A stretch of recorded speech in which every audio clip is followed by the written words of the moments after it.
I'm gonna share with you 5 tips on what I do to prepare for really long day hikes.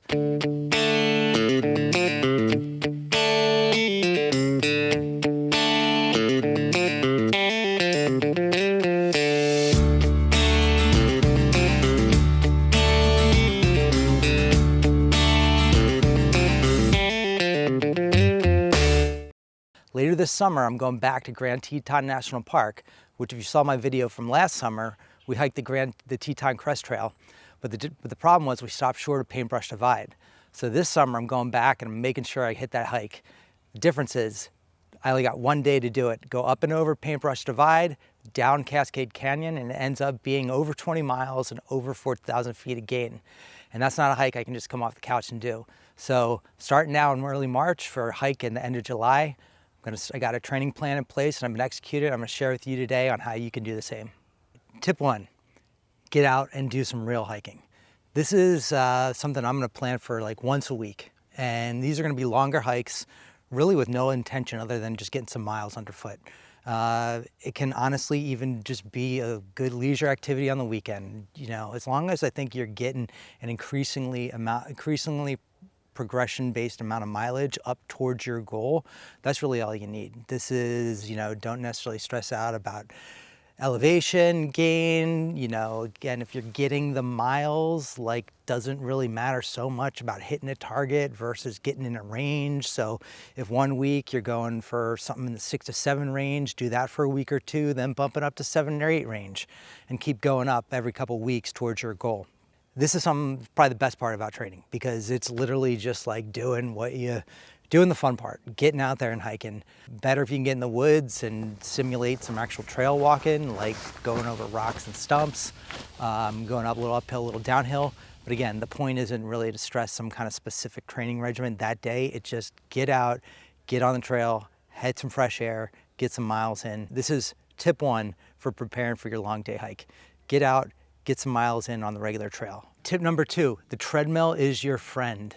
This is like a great hack if you live in an area like I do, eastern Pennsylvania, where there's not a lot of hills, but you want to go on these epic hikes out west or in like huge mountains.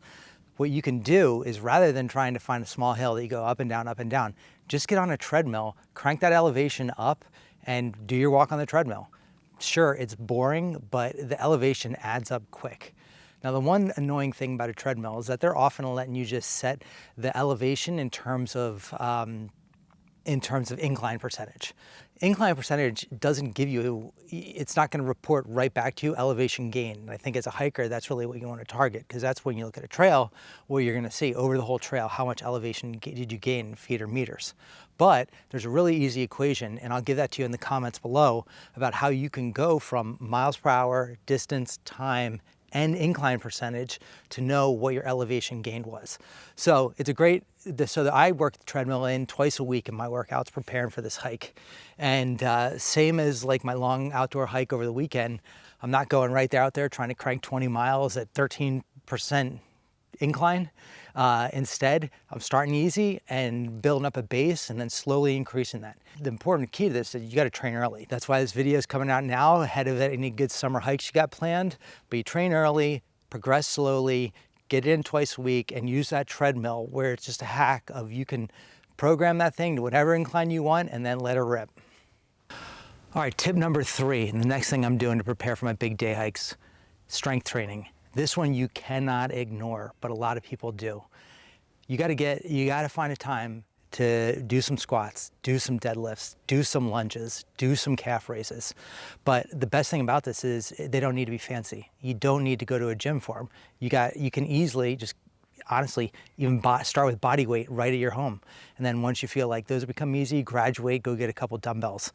And you know, whether it's your garage, your driveway, the local park, you don't need to pay for a gym membership for these. You can probably find places anywhere to get these exercises in. Again, it doesn't need to be pretty, but you gotta get them in. So pick about 4 to 5 strength training for your lower body, and don't forget about your core. Mix those in 2 days a week, alternate, get a rotation for one day, day 1, get a rotation for day 2, and just repeat every week. Once you feel like a month or 2 gone by and you need to scale things up, that's where you can add some weight, increase your weight, do a few more reps, add another set. But again, you cannot forget about strength training. The strength training really will come into play on the second half of the hike. So a lot of times too, strength training is going to play a key part in the downhill parts. So a lot of times people are just thinking, oh, a hike is all about going uphill. The downhill is going to cook you just as much as the uphill. And a hike like I'm about to do, Paintbrush Divide, it's really split up into two parts. The first half is entirely uphill.